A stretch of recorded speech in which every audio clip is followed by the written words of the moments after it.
Today we are going to study why do we fall in. तो इसका meaning क्या है कि क्यों हम बीमार पड़ते हैं। हम लोग जो है आखिर क्या चीज़ें हैं जो हम लोगों को बीमार कर देती हैं, और हेल्थ का मीनिंग क्या है। अगर आप हेल्दी हो तो फिजिकली हेल्दी होना ही हेल्दी है, मेंटल हेल्दी नहीं एसोसिएटेड है, या सोशल हेल्दी होना नहीं एसोसिएटेड है। तो यहाँ पे हम सारी बातें देखेंगे, सारे पॉइंट ऑफ व्यू देखेंगे कि क्या चीज़ है जो हमें बीमार करता है, क्यों हम बीमार पड़ते हैं। जो क्रोनिक डिजीज़ेज़ हैं, जो शॉर्ट टर्म डिजीज़ेज़ हैं, सारी बातें हम लोग देखेंगे। सो लेट्स स्टडी दिस चैप्टर। अब जो भी चीज़ें हैं, जैसे हमारा बॉडी है, बॉडी हम लोग का बॉडी किससे, हम लोग ऑर्गेनिज्म है, और हमारी बॉडी जो है वो किससे बनी हुई है, ऑर्गन सिस्टम से। ऑर्गन सिस्टम किससे बना हुआ, ऑर्गन से बना हुआ है। ऑर्गन किससे बना हुआ है, टिश्यू से बना हुआ है। टिश्यू किससे बना हुआ है, सेल से बना हुआ है। तो अल्टीमेटली कौन सा बेसिक यूनिट आता है, सेल आता है। और बहुत सारी एक्टिविटी सेल में होती हैं। सारी चीज़ें जो ऑर्गन सिस्टम है, सारे ऑर्गन सिस्टम एक दूसरे से रिलेटेड हैं। जैसे मान लीजिए कि किडनी आपका काम नहीं करता है, तो किडनी काम नहीं करता है तो क्या होगा, ब्लड प्यूरिफाई नहीं होगा। ब्लड प्यूरिफाई नहीं होगा तो सारी गंदगी ब्लड में अकुमुलेटेड होगी। फिर ब्लड जो है ठीक से सर्कुलेट नहीं होगा। फिर जो भी डाइजेशन हुआ है प्रॉपरली जो है ब्लड में नहीं जा पाएगा। फिर जो भी एब्जॉर्ब हुआ है न्यूट्रिएंट वो सेल में नहीं जा पाएगा। फिर सेल में जो है ब्लड में बहुत सारे अकुमुलेशन है तो ऑक्सीजन नहीं कैरी कर पाएगा। फिर ऑक्सीजन नहीं सेल को सप्लाई कर पाएगा, तो जिससे कि एनर्जी नहीं मिलेगी, और एनर्जी नहीं मिलेगी तो बहुत सारा काम जो है नहीं होगा, ब्रेन अच्छे से सोच नहीं पाएगा। तो ये सारी चीज़ें होंगी। तो सारी चीज़ें एक दूसरे से रिलेटेड हैं। तो अगर एक भी ऑर्गन, अगर एक भी चीज़ जो है अगर थोड़ा सा भी प्रॉब्लम हो जाता है किसी भी ऑर्गन में, किसी भी वर्क में, तो क्या होगा, वो पूरे सिस्टम को डिस्टर्ब करता है, पूरे ऑर्गेनिज्म को डिस्टर्ब करता है। तो और यही होता है डिजीज़, और इसी से कॉज होता है डिजीज़। सो अब ये हेल्थ का फॉर्मूला हम जानेंगे। हेल्थ किसको कहेंगे, तो लेट्स सी दैट। अब हेल्थ का मीनिंग जो है, जैसा कि हम लोग जो ब्रॉड सेंस में देखते हैं, अगर तुम्हें कोई बोलता है तुम हेल्दी हो, तो सामने वाला को जो है वो क्या दिख रहा है, तुम्हारा फिजिक दिख रहा है। तो जनरल जनरल टर्म हम लोग यूज़ करते हैं कि हेल्दी है। हेल्दी मतलब बॉडी से हेल्दी है, उसे कोई डिजीज़ नहीं है।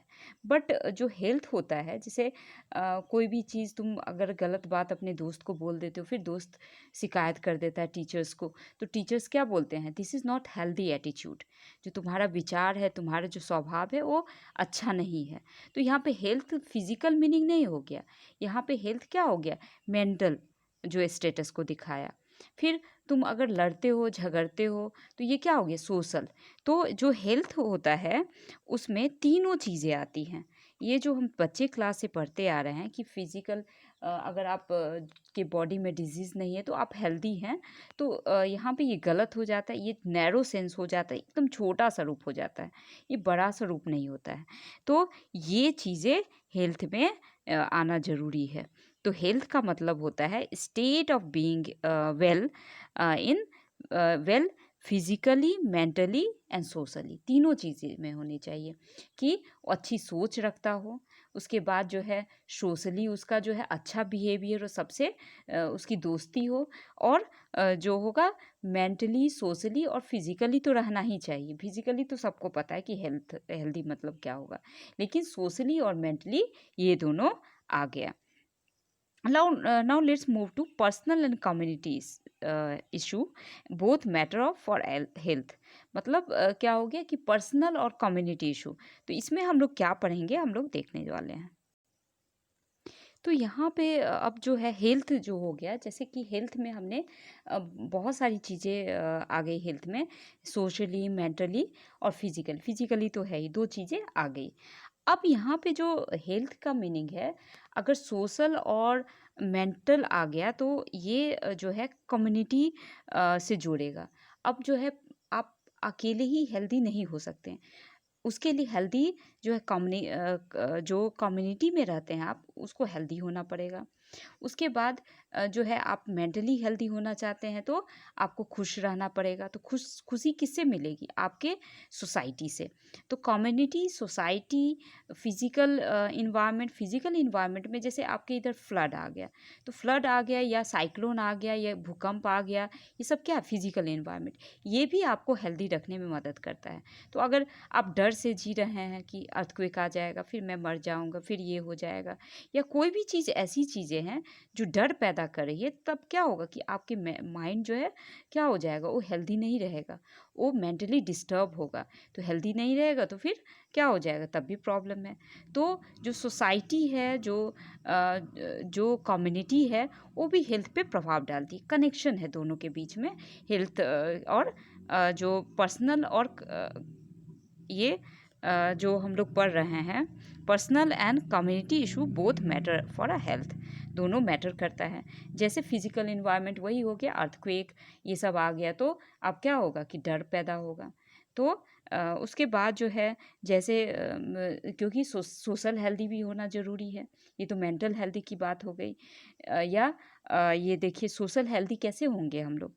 तो जैसे मान लीजिए कि सोसाइटी में, आपकी सोसाइटी में क्या हो गया कि जो है सड़क पे लोग कचरा फेंक रहे हैं, या जो वाटर है, ओपन ड्रेनेज है, तो वो सब सारी कुछ कोई रिस्पॉन्सिबिलिटी नहीं ले रहा है, तो क्या होगा? सोसाइटी अल्टीमेटली क्या हो जाएगा? गंदा हो जाएगा, और फिर आप जो है अनहेल्दी हो जाएंगे। फिर जो है अपने आप को जो हेल्दी रखने के लिए, फिजिकली हेल्दी रखने के लिए फूड चाहिए, हम लोग को खाना चाहिए, अच्छा सा हेल्दी फूड चाहिए। तो उसके लिए क्या चाहिए? पैसे चाहिए। वो पैसे हम लोग कमाएँगे तभी हम लोग अच्छे से फूड जो है अफ़ोर्ड कर सकते हैं। तो उसके लिए क्या होना चाहिए? ये उसके लिए जो है उस तरह का सोसाइटी होना चाहिए, उस तरह का क्या होना चाहिए? हमारे पास जो है सर्विस होना चाहिए, कोई भी जॉब होना चाहिए, प्राइवेट, गवर्नमेंट, जो भी जॉब होना चाहिए। अगर नहीं है, तो फिर वहाँ पे क्या होगा? माइंड डिस्टर्ब हो। Even if we don't have disease नहीं है बॉडी में, लेकिन फिर भी वो डिस्टर्बेंस, हम लोग को डिस्टर्बेंस होगा और हम हेल्दी नहीं हो पाएंगे। फिर अगर हमारा दोस्त है, उस पे अगर हमारा मिसट्रस्ट है, हम भरोसा नहीं कर रहे हैं, तो उसमें भी हम लोग क्या होंगे? अनहेल्दी होंगे। हमारा माइंड जो है तो अनहेल्दी होगा। तो आप इस तरह देख रहे हैं किस तरह कम्युनिटी और जो है इंडिविजुअल जो है, इंडिविजुअल को हेल्दी रखने में कम्युनिटी का कितना रोल है। बहुत सारे फैक्टर उसमें आ रहे हैं। तो हेल्दी होना बस जो है फिजिकली हेल्दी होना नहीं है, आप दोनों चीज़ें आनी चाहिए, तभी आप हेल्दी हो जाएंगे। जैसे यहाँ पे हम लोग देख रहे हैं, यहाँ पे 5F की बात हो रही है। जैसे 5F, अगर मान लो फीकल मटेरियल है, कोई भी एक्सक्रीटा है, तो एक्सक्रीटा जो है पानी में मिल गया, तो क्या हो जाएगा? पानी को ट्रीट करना पड़ेगा, तभी जो है हम लोग क्या कर सकते हैं, तभी पिएंगे तो हम हेल्दी रहेंगे। फिर हैंड है, तो फिंगर, 5F है, तो fluid, finger, flies, field, and then floods. तो ये तीनों, ये जो 5F है, तो उसमें फ्लूइड क्या आ गया? पानी जो पीते हैं वो हेल्दी होना चाहिए। फिंगर क्या हो गया? फिंगर, हैंड अगर साफ़ होगा तभी हम लोग कोई भी चीज़ खाएंगे तो जर्म्स हमारे बॉडी में नहीं जाएंगे। फिर फ्लाइज कॉमन कैरियर है। फिर जो भी चीज़ें आती है, आप जो है वेजिटेबल्स, जो भी कुछ आता है, तो उसको वॉश करना है, तो ये करना है। उसके बाद जो है फ्लड्स, इसमें ओपन डिफिकेशन भी आएगा। उसके बाद ये जो है फ्लाइज़ के लिए कवर करना है फूड को। उसके बाद जो है फ्लाइज़ कंट्रोल करने के लिए भी मशीन यूज़ करना है। देन फ्लड के लिए, फ्लड जो है क्या होता है कि ट्रीटमेंट, पानी जो होगा उसका हम लोगों को ट्रीटमेंट करवाना पड़ेगा, तभी हम पी सकते हैं, तभी हम लोग जो है अपने आप को स्वस्थ रख सकते हैं। तो ये चीज़ें हैं जो कि हेल्थ और हाइजीन को मेंटेन रखने में इम्पॉर्टेंट करती है। तो ये चारों चीज़ों का केयर करना पड़ेगा। 5 जो थिंग्स है, वी शुड केयर। तो अब नेक्स्ट हम लोग पढ़ेंगे distinction between healthy and disease free. अब जो है हमारा जो है, जो बच्चे से पढ़ते आ रहे हैं, थोड़ा सा मेंटेलिटी चेंज करना पड़ेगा कि क्या है हेल्दी होना और डिजीज़ फ्री होना। अब यहाँ पे हम लोग डिस्टिंक्शन करेंगे हेल्दी एंड डिजीज़ फ्री के बारे में। तो हेल्दी और डिजीज़ फ्री दोनों जो है हेल्दी होना, जब जैसा कि हमने बताया कि healthy means what? Physically, mentally and socially, and disease free means what? Disease का मतलब है समथिंग डिस्कम्फर्टेबल, जो अच्छा नहीं लगता है, जिसमें हमको जो हम बॉडी जो है कंफर्टेबल नहीं होता है, जो बहुत ही क्या होता है, पेनफुल होता है, कभी-कभी पेनफुल भी होता है, तो उसको कहेंगे डिसीज़। तो जो डिजीज़ फ्री का मतलब हो गया कि बॉडी जो है डिजीज़ फ्री अगर कहते हैं तो इसका मतलब वो हेल्दी नहीं है, हेल्दी में तीनों चीज़ें आएँगी। डिजीज़ फ्री का मतलब होता है कि वो बॉडी में उसका कोई भी डिजीज़ नहीं है। तो यहाँ पे अगर डांसर जो है गुड हेल्थ में है उसका, तो इट मीन्स उसका वो बॉडी स्ट्रेच कर सकती है। उसके बाद अगर कोई जो म्यूजिशियन है, जो कोई सिंगर है, वो अपने गले की आवाज़ को अच्छे से वो गा सकता है, तो इसका मतलब उसका गुड हेल्थ है। तो डिजीज़ का मीनिंग है समथिंग डिस्कम्फर्टेबल, तो बीइंग अनकम्फर्टेबल। तो यहाँ पे डिजीज़ और हेल्दी, हेल्दी जो है डिजीज़ फ्री होना हेल्दी नहीं है। It is a part of, जो नैरो जो सेंस में अगर हम लोग कहेंगे हेल्दी का मतलब डिजीज़ फ्री, जो कि पहले से हम लोग पढ़ते आ रहे हैं, लेकिन ये कुछ अलग है। सो और भी हम लोग कुछ फाइंड करते हैं नेक्स्ट पैराग्राफ में, डिजीज़ एंड इट्स कॉजेज़। अब हम लोग यहाँ पे पढ़ेंगे disease and its cause, and in this heading we are going to read about what does disease look like. Disease कैसा लगता है दिखने में, मॉन्स्टर जैसा लगता है, कैसा है? तो ये जो डिजीज़ है, ये डिजीज़ जो होता है वो बहुत सारे जैसे हम लोग फिजिशियन के पास जाते हैं, तो हमें नहीं पता होता है हमें हमारे बॉडी में क्या डिजीज़ हुआ है, तो हम जाते हैं फिजिशियन के पास। फिजिशियन क्या बोलता है कि आप बताइए क्या-क्या आपको हो रहा है? तो जो क्या-क्या हो रहा है, तो हम बोलते हैं क हेडेक है, कफ है, ये है, लूज़ मोशन है, जो भी है। तो ये जो है, ये क्या है? हेडेक, कफ जो भी है, इसको कहेंगे सिम्पटम्स। ये है सिम्पटम्स। तो सिम्पटम्स जो अराइज़ होते हैं, तो ये कैसे अराइज़ होते हैं? तो हमारा बॉडी किससे बना हुआ है? टिश्यू से बना है। टिश्यू, ऑर्गन, ऑर्गन से सिस्टम। तो कोई भी एक पर्टिकुलर ऑर्गन जो है डिस्टर्ब होता है उसका फंक्शन, तो वो एक पर्टिकुलर सिम्पटम्स के रूप में दिखता है। तो जैसे हेडेक हो गया, जैसे कफ हो गया, जैसे फीवर हो गया, तो ये क्या है? सिम्पटम्स है। ये इसको हम लोग डिजीज़ नहीं कहेंगे, ये क्या है? सिम्पटम्स है, जो फिजिशियन के पास जाने के बाद, टेस्ट करवाने के बाद हमें पता चलेगा कि हमें इस तरह का डिजीज़ है, और उसके बाद डॉक्टर जो है या जो फिजिशियंस हैं, वो हमें दवा प्रिस्क्राइब करेंगे पर्टिकुलर डिजीज़ का। तो ये डिजीज़ और सिम्पटम्स में डिफरेंस है। हेडेक कोई डिजीज़ नहीं है, इट इज़ सिम्पटम्स, और ये सिम्पटम्स जो है ये बाद में पता लगाने में मदद करेगा कि क्या डिजीज़ है। Now now we are going to study acute and chronic diseases. अब यहाँ पे जैसे हम देख रहे हैं एक्यूट और क्रॉनिक। एक्यूट मीन्स क्या होता है कि कम। एक्यूट मीन्स जनरली हम एक्यूट क्या कहते हैं? कम। तो एक्यूट डिजीज़ ऐसे डिजीज़ हैं जो जो ऐसे डिजीज़ है जो कम टाइम में ठीक हो जाते हैं, ज़्यादा टाइम नहीं लगाते हैं, थोड़ी दिन के बाद ठीक हो जाते हैं। जबकि क्रोनिक डिजीज़ ऐसा डिजीज़ है जो लंबा टाइम लगाता है, जैसे हो गया कैंसर हो गया, जैसे आपका ये जो डिजीज़ है एलिफेंटियासिस हो गया। ये कैसे डिजीज़ है? क्रोनिक डिजीज़ है। लेकिन कॉमन कोल्ड कैसा डिजीज़ है? ये कुछ ही टाइम के बाद ठीक हो जाने वाला डिजीज़ है। तो क्रोनिक, एक्यूट, उसमें कोई जो है ये क्रोनिक एक्यूट मीन्स याद रहेगा कम, तो आपको क्रॉनिक याद ही हो जाएगा, क्योंकि एक्यूट मीन्स थोड़े दिन के लिए रहता है, और एक क्रोनिक मीन्स लंबे टाइम के लिए रहता है। तो ये है डिफरेंस। अब हम chronic disease and poor health के बारे में पढ़ेंगे। डिजीज़ जो होगा वो पुअर हेल्थ रिजल्ट करेगा। क्योंकि एक्यूट डिजीज़ क्या होता है कि वो थोड़े दिन के बाद, 1 वीक के बाद ठीक हो जाएगा, या कुछ टाइम के बाद 1 वीक से कम में भी ठीक हो जाएगा, तो ज़्यादा इफ़ेक्ट नहीं करता है।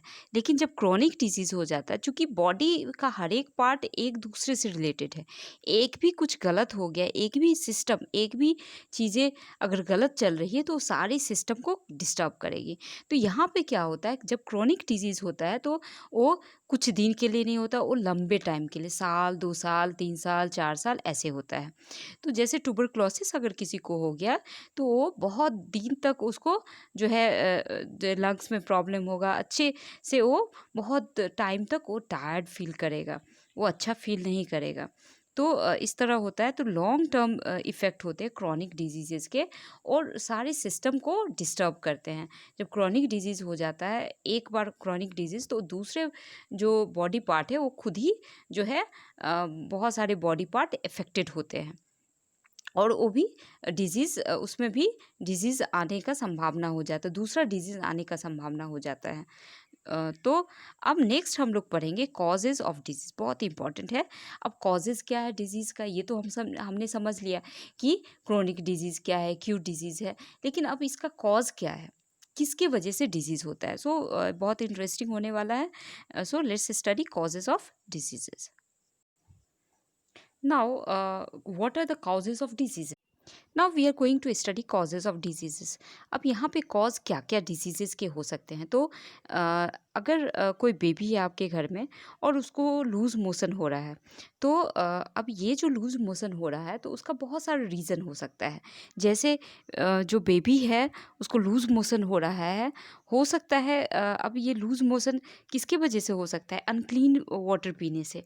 जो ड्रिंकिंग वाटर है वो जो है क्लीन नहीं है, अच्छा नहीं है, उसमें बहुत सारे माइक्रो ऑर्गेनिज्म है, तो इससे उसको जो है लूज़ मोशन हो सकता है। एक और रीज़न हो सकता है कि उसको अच्छा से खाना नहीं दिया जा रहा हो, उसमें लैक ऑफ न्यूट्रिशन हो रहा हो, और जिससे क्या होगा कि इम्यून सिस्टम उसका स्ट्रॉन्ग नहीं होगा, अच्छे से प्रोटेक्ट नहीं कर पाएगा। और तीसरी बातें हैं कि उसका अपना जो इम्यून सिस्टम है, ये सारे न्यूट्रिशन भी दिया जा रहा है, तो अ, तो क्या हो जाएगा, उसका जो इम्यून सिस्टम है, उसका अंदर का इम्यून सिस्टम है वो, तो इम्यून सिस्टम भी हो सकता है। तो इम्यून सिस्टम स्ट्रांग नहीं है, तो उसके वजह से क्या हो जाएगा कि उससे भी प्रॉब्लम हो सकती है। तो इस तरह हमने देखा कि या तो हम जो है जैसा पानी पी रहे हैं, यहाँ पे पानी का अनक्लीन वाटर का एग्जांपल दिया गया है। तो डिजीज़ जो है किस किस फैक्टर से हो सकते हैं, तो फिजिकल फैक्टर हो सकता है, जैसे अनक्लीन वाटर हो गया, फूड नहीं अच्छा है, food disease causing food, disease में माइक्रो ऑर्गेनिज्म है, डिजीज़ कॉजिंग माइक्रो ऑर्गेनिज्म है, देन अनकवर्ड फूड है। तो ये सारे फिजिकल इन्वायरमेंट हो गए। फिर हम अच्छे से खा पी नहीं रहे हैं, तो न्यूट्रिशन पूरा नहीं हो रहा है, तो इसके वजह से भी हम लोग बीमार पड़ सकते हैं। और हमारा इम्यून सिस्टम जो है वो सही नहीं है, उसके वजह से हम लोग बीमार पड़ सकते हैं। तो अब यहाँ पे हम नेक्स्ट में जाएंगे एक्यूट एंड क्रॉनिक डिजीजेस में। तो यहाँ पे इन्फेक्शियस और नॉन इन्फेक्शियस डिजीज़ जो है, इन्फेक्शियस मीन्स व्हाट, कि इन्फेक्शन जो फैलता है, जो स्प्रेड होने वाला डिजीज़ है, तो इसको कहेंगे इन्फेक्शियस डिजीज़। जो कम्युनिकेबल डिजीज़ आते हैं, तो ये क्या होंगे, कम्युनिकेबल डिजीज़ होंगे, जो इन्फेक्शियस होते हैं, जो स्प्रेड करने वाले डिजीज़ होते हैं। और दूसरे होते हैं नॉन इन्फेक्शियस, जो एक पर्टिकुलर पर्सन तक ही सीमित रहते हैं। तो जनरली माइक्रोबियल डिजीज़ जो है, माइक्रोब से होने वाले जो कुछ डिजीज़ हैं वो स्प्रेड करने वाले हैं। और जो नॉन इन्फेक्शियस डिजीज़ होंगे वो जो होंगे इंटरनल होंगे, और वो पर्टिकुलर पर्सन से ही रिलेटेड होंगे, जैसे हाई ब्लड प्रेशर हो गया, ये सब जो है पर्टिकुलर पर्सन से नॉन इन्फेक्शियस होंगे। तो ये जो है कैंसर हो गया, ये सारी चीज़ें जो है नॉन इन्फेक्शियस हो गए, वो फैलेगा नहीं। और कुछ बीमारियां जो है फैलती है, जैसे अपने अभी सुना होगा ये कोरोना वायरस, तो ये क्या है, इन्फेक्शियस है, ये फैलता है। तो now next let's move to this box. अब यहाँ पे पेप्टिक अल्सर और नोबेल प्राइज़ के बारे में देखना है। ना पेप्टिक अल्सर, ये जो पेप्टिक अल्सर होते थे, ये जनरली क्या होता था कि पेन होता था एसिडिटी के वजह से, एसिडिटी वाले पेन होते थे। और ये पेन क्यों होता था? ब्लीडिंग इन स्टमक होता था। ये पेप्टिक अल्सर जो है ये बीमारी थी। और यहाँ पे ये सोचा जाता था कि ये जो हो रहा है स्टमक में ब्लीडिंग या ड्यूडेनम में, तो ये हो रहा है लाइफस्टाइल डिजीज़ है। और क्योंकि उस टाइम क्योर नहीं था, फिर एक जो ऑस्ट्रेलियन जो साइंटिस्ट थे, एक का नाम था पैथोलॉजिस्ट थे रॉबिन वॉरेन, और 1937 में इनका बर्थ था। तो ये जो पैथोलॉजिस्ट थे, उन्होंने नोटिस किया एक चीज़ कि ये जो बैक्टीरिया है वो लोअर पार्ट ऑफ स्टमक में है बहुत सारे पेशेंट के, और उसके चारों ओर क्या है, इन्फ्लेमेशन है, फूला हुआ है। और जो कि इस बैक्टीरिया के वजह से था। फिर मार्शल भी उनका साथ दिया, और उन्होंने दोनों ने मिलके क्या किया, उस बैक्टीरिया को कल्टीवेट करना शुरू किया उसको। और उसके बाद जो है ये बैक्टीरिया को जब मार्शल और वारन ने क्या किया, पेशेंट जो है पूरी तरह क्योर कब हुआ, जब इस बैक्टीरिया को मार दिया गया, किल कर दिया गया, तभी वो ठीक हो गया। तो ये डिस्कवरी थी, बहुत इंपॉर्टेंट डिस्कवरी थी, वारन और मार्शल की बहुत इंपॉर्टेंट डिस्कवरी थी। और उसके बाद जो है ये डिजीज़ जो है बहुत कम टाइम में ठीक होने वाला डिजीज़ हो गया। और किसका यूज़ करके? केवल एंटीबायोटिक का यूज़ करके। फिर दोनों के अचीवमेंट के लिए 2005 में उनको नोबेल प्राइज़ दिया गया। तो ये थे इनके डिस्कवरी। नाउ अब यहाँ पे जो कम्युनिटी जो डिजीज़ जो स्प्रेड होता है वो जैसा कि हमने पढ़ा, इन्फेक्शियस और नॉन इन्फेक्शियस। तो इन्फेक्शियस डिजीज़ जो है ज़्यादा स्प्रेड करेंगे, जो कि नॉन इन्फेक्शियस तो स्प्रेड करने वाला डिजीज़ ही नहीं है। तो अब नेक्स्ट जो हम लोग पढ़ेंगे, तो ये जो प्रिवेंशन होगा, अगर नॉन इन्फेक्शियस डिजीज़ है तो वो जो है पर्टिकुलर पर्सन में होगा, उसको ट्रीट करने के बाद ठीक हो जाएगा। लेकिन इन्फेक्शियस जो डिजीज़ है वो ज़्यादा फैलेगा, उसमें प्रिकॉशन लेने की ज़्यादा ज़रूरत है। Next, infectious disease.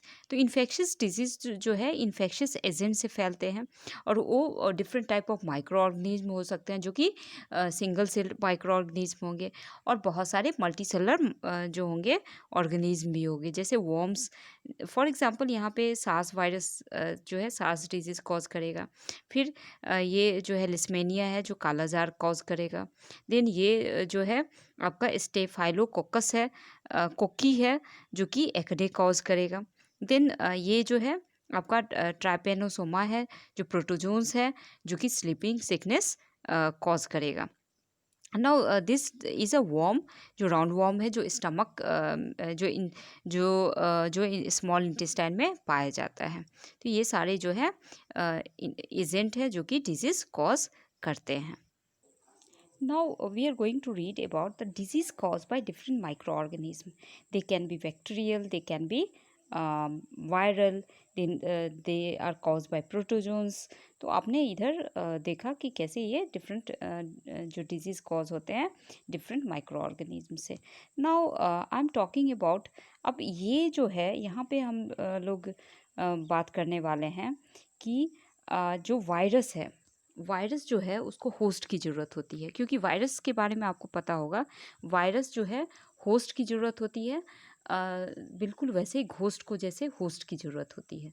तो यहाँ पे होस्ट का मीनिंग क्या है कि वायरस जो है होस्ट के बाहर वो क्या हो जाएगा, नॉन लिविंग हो जाएगा। होस्ट के बाहर क्या है, नॉन लिविंग है।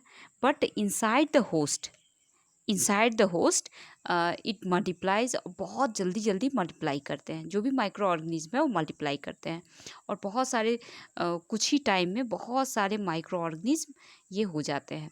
तो एक मल्टीप्लाई करेगा, 2-3 ऐसे करके बहुत सारे माइक्रो ऑर्गेनिज्म, और बहुत अच्छे से वो डिजीज़ कॉज कर सकते हैं, बहुत सीवियर डिजीज़ कॉज कर सकते हैं। तो वायरस को होस्ट चाहिए, बट जो बैक्टीरिया है उसको वो अलग तरह के हैं, और ये जो वर्म है वो भी धीरे धीरे मल्टीप्लाई करेंगे compare to these microorganism. जो माइक्रो ऑर्गेनिज्म वो जल्दी जल्दी मल्टीप्लाई करेगा, लेकिन ये जो वर्म है वो धीरे धीरे मल्टीप्लाई करेगा। तो ये इनका होता है multiply very slowly comparison to them उनसे उनके कंपेरिजन में धीरे धीरे करता है। अब यहाँ पे जो भी प्रोसेसेस है वो थोड़े से जो बैक्टीरियल के प्रोसेसेस है, जैसे ये क्वाइट डिफरेंट होता है। क्योंकि बैक्टीरिया जैसे वायरस को होस्ट चाहिए, इसको होस्ट नहीं चाहिए होता है। तो अब ये क्या होता है कि जो ड्रग हम लोग यूज़ करते हैं, दवाई यूज़ करते हैं, मेडिसिन यूज़ करते हैं, वो particular group of micro organism पे इफ़ेक्टिव होता है, ना कि अदर पे। तो जैसे हम फॉर एग्जांपल अगर एंटीबायोटिक लेते हैं, तो एंटीबायोटिक जो काम करेगा, एंटीबायोटिक हमेशा बैक्टीरियल डिजीज़ पे काम करेगा। वो किसको ब्लॉक करेगा? ऐसे प्रोसेसेस को ब्लॉक करेगा जो सेल वॉल बनाते हैं। तो सेल वॉल बनाने वाले प्रोसेसेस को ब्लॉक करेगा। तो ये जो सेल वॉल है वो ह्यूमन सेल में नहीं होता है। तो जैसे ही ये सेल वॉल नहीं बनाने देगा, सेल वॉल नहीं बनेगा तो प्रोटेक्शन नहीं होगा तो क्या हो जाएगा? ये माइक्रो ऑर्गेनिज्म, ये जो बैक्टीरिया है वो जल्दी ही मारे जाएंगे और हमारे सेल को भी इफ़ेक्ट नहीं होगा, क्योंकि सेल वॉल जो है हमारे बॉडी में है ही नहीं। तो ये जो है बिना हमें इफ़ेक्ट किए ये हमें डिजीज़ से बचा लेगा। उसके बाद वायरस का दूसरा ही फिनोमेना है।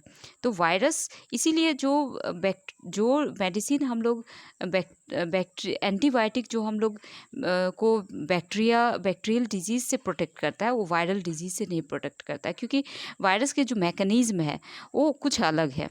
तो अगर हम कॉमन कोल्ड जो वायरल होता है, कॉमन कोल्ड, अगर उसमें हम लोग एंटीबायोटिक लेते हैं तो वो क्या होता है कि कोई इफ़ेक्ट ही नहीं पड़ेगा, क्योंकि वहाँ पे जो disease causing micro organism virus है। तो ये प्रॉब्लम होता है। लेकिन जब बैक्टीरिया की वजह से भी है, वायरस की वजह से भी है, तो वहाँ पे काम देगा, कुछ कम करेगा, क्योंकि बैक्टीरिया पे इफ़ेक्ट डालने वाला है। तो इस तरह जो है ये वर्क करता है। Now we are going to study means of spread in the next part. So thank you.